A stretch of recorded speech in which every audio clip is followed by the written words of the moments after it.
बिस्मिल्लाहिर्रहमानिर्रहीम। अस्सलाम वालेकुम। आज हम बात करेंगे सिविल जज ने खुद गिरफ्तारी दी थी एक केस में, और गिरफ्तारी के बाद उनको जुडिशल रिमांड पर जेल भेज दिया गया है। एक सिविल जज को क्यों जेल जाना पड़ा उसके ऊपर बात करेंगे, और सिविल जज गिरफ्तार क्यों हुआ था उसके ऊपर भी बात करेंगे। ड्यूटी छोड़कर जराइम पेशा अफराद के साथ दावत उड़ाने पर पुलिस के 15 एहलकारों को नौकरी से हटा दिया गया है, उसकी तफसील भी मैं आपके साथ शेयर करूंगा। उससे पहले मैं आपको बताता चलूं कि बैंक मुलाजिम बनकर शहरियों को लूटने वाला बहुत बड़ा गिरोह पकड़ा गया है, और उसके हवाले से जो इदारों की जानिब से इंकशाफात और रिपोर्ट सामने आई है वो इंतहाई लर्ज़ाखेज़ है। FIA cyber crime circle Rawalpindi ने खुद को बैंक के मुलाजिम ज़ाहिर करके शहरियों के अकाउंट्स से रकम अपने अकाउंट्स में मुंतकिल करने वाले गैंग का सुराग लगा के 6 मुलजमान को गिरफ्तार किया। ये 6 के 6 मुलजमान नौजवान हैं और वो फ्रॉड करते हैं और आवाम को वरगला के उनके अकाउंट्स से पैसे अपने अकाउंट्स में मुंतकिल करते हैं। FIA हुकाम के मुताबिक मुलज़म ने धोखा दही से शहरी के बैंक अकाउंट से 19 लाख से ज़ायद की रकम मुख्तलिफ बैंक अकाउंट्स में मुंतकिल की।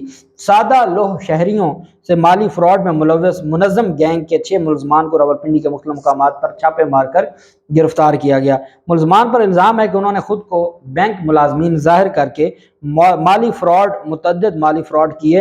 मुलजमान ने शिकायत कुनिंदा को भी बैंक मुलाजिम बनकर कॉल की और ज़ाती डाटा हासिल करके उसके बैंक अकाउंट तक रसाई हासिल की, और 19,58,000 रुपए से ज़ायद की रकम मुख्तलिफ अकाउंट्स में ट्रांसफ़र की। गिरफ्तार मुलजमान में मोहम्मद फारूक, उमर उस्मान, मोहम्मद नोमान, मोहम्मद इरफान, मोहम्मद असलम और मोहम्मद अदनान शामिल हैं, जो शहरियों को कॉल करने के लिए जदीद टेक्नोलॉजी का इस्तेमाल करते थे। हुकाम का मजीद यह कहना है कि मुलजमान के कब्जे से 7 मोबाइल फ़ोन बरामद करके पीका एक्ट के तहत मुकदमा दर्ज किया गया है। मुलजमान से मजीद तफ्तीश जारी है, और वो जदीद टेक्नोलॉजी का इस्तेमाल करके उनके पास नंबर्स भी आ जाते थे और फिर वो ब्लैकमेल करते थे। वो बाकायदा तौर पर वो बनते थे उनकी जानिब से बैंक वाले, और बैंक वाले बनकर वो अवाम को लूटने की कोशिश करते थे। यही वजह है, और वो जो नंबर इस्तेमाल करते थे वो नंबर इस तरह के नामालूम टाइप होते थे कि लगता था कि कोई ऑफिशियल कॉल आई है, और वो आम नंबरों से कॉल नहीं आती थी। वो टेक्नोलॉजी का इस्तेमाल करते थे, जिसकी वजह से उन्होंने अब तक कई सादा लोग शहरियों को लूटा है, और बिल आखिर वो पूरे का पूरा गैंग गिरफ्तार हो गया है। इस वजह से एक बात आपने याद रखनी है कि कभी भी आपको किसी भी बैंक की जानिब से कॉल नहीं आ सकती। कभी बैंक वाले आपसे आपकी जो ज़ाती मालूमात है वो नहीं पूछेंगे, वो कभी आपसे पासवर्ड नहीं पूछेंगे, वो कभी आपसे कोई और डिटेल नहीं पूछेंगे। और अगर आप कभी बैंक को कॉल भी करते हैं और बैंक का जो नुमाइंदा आपसे बात कर रहा होता है, क्योंकि वो कॉल रिकॉर्ड हो रही होती है, और अगर कभी आप उसको पासवर्ड बताएं या वो आपसे पासवर्ड पूछे तो आप समझ जाएं कि वो गैर कानूनी काम कर रहा है। उनके पास ये अख्तियार नहीं है कि वो आपसे पासवर्ड पूछें। वो जो भी आपके अकाउंट का हो, आपके ATM का हो या कोई भी हो, आपने उसमें अपने आप को बहुत केयर करनी है और इस तरह के फ्रॉड से बचना है। दूसरी जानिब एक अनोखा वाक़या पेश आया कराची में। सरजानी थाने में तैनात 12 एहलकारों को आला हुकाम ने ईद के पहले रोज़ ड्यूटी छोड़कर मुकदमात में मुलव्वस शख्स के डेरे पर दावत उड़ाने पर मुअत्तल किया है। पुलिस हुकाम ने सरजानी थाने के 15 एहलकारों को मुअत्तल किया, जिसमें 7 सरजानी थाने के जबकि 8 एहलकार 15 मददगार के थे।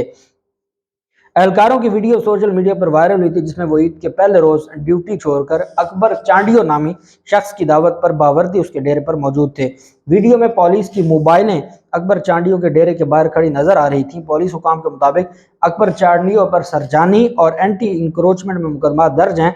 तो वो अपना तल्लुक सियासी जमात से जाहिर करते हैं। सियासी जमात से मुराद पाकिस्तान पीपल्स पार्टी हो सकती है, और वो उससे उसका तल्लुक था, और उसने वहाँ पर दावत की पुलिस वालों की, और पुलिस वाले ईद की ड्यूटी छोड़कर वो वहाँ पर एक क्रिमिनल के पास गए, और वो वहाँ पर जो है वो दावतें उड़ा रहे थे। मकसद क्या था?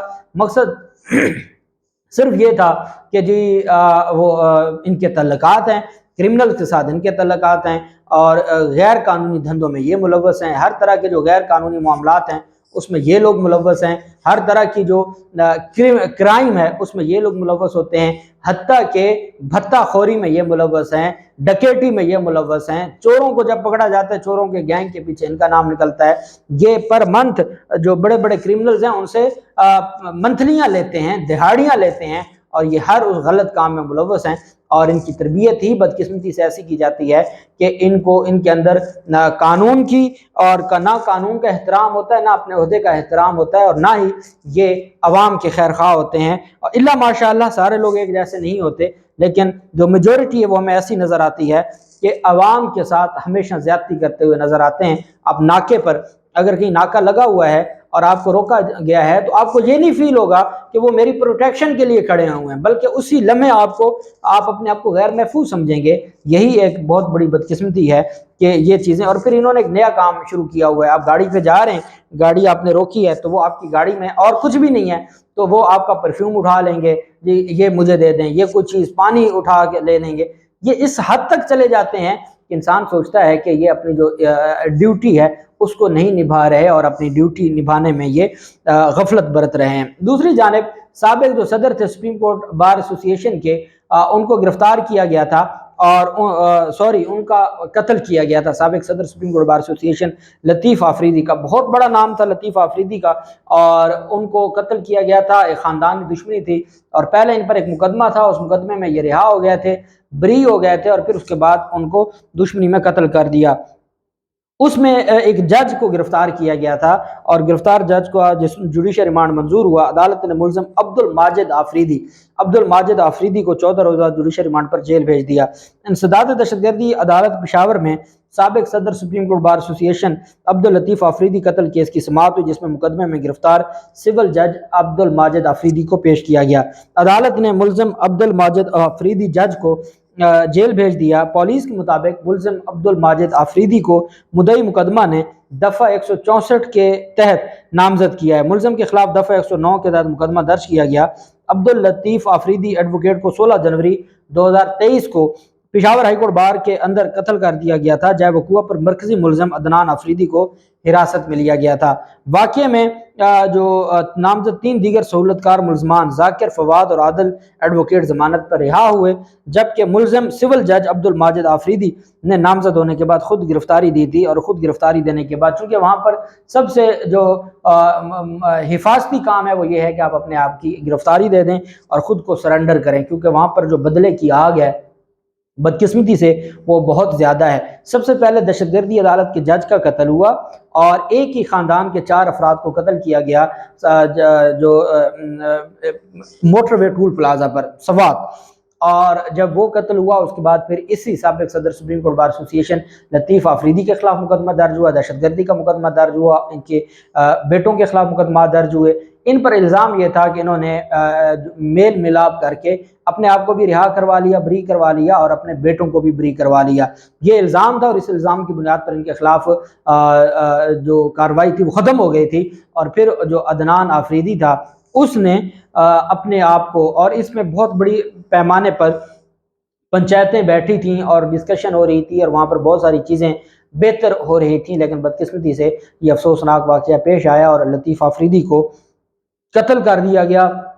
بہت بڑا نام تھا بار کا، اور وہ ایک سینئر قانون دان تھے لطیف آفریدی، اور وہ ہمیشہ ایک خاص جو اینٹی اسٹیبلشمنٹ ایک بیانیہ ان کا ہوتا تھا، اور وہ ہمیشہ جمہوریت کی بات کرتے تھے، لیکن ان کا قتل کر دیا گیا۔ اس میں اب اس جج نے، جو سول جج تھا، سٹنگ سول جج ہے، 164 کا جو بیان تھا اس میں مدعی نے ان کو نامزد کیا، 109 ابیٹمنٹ میں ان کو نامزد کیا گیا کہ یہ ابیٹر تھے اور یہ ابیٹ کر رہے تھے، یہ سہولت کار تھے، اور اس میں پھر جو جج تھا اس نے خود گرفتاری دی۔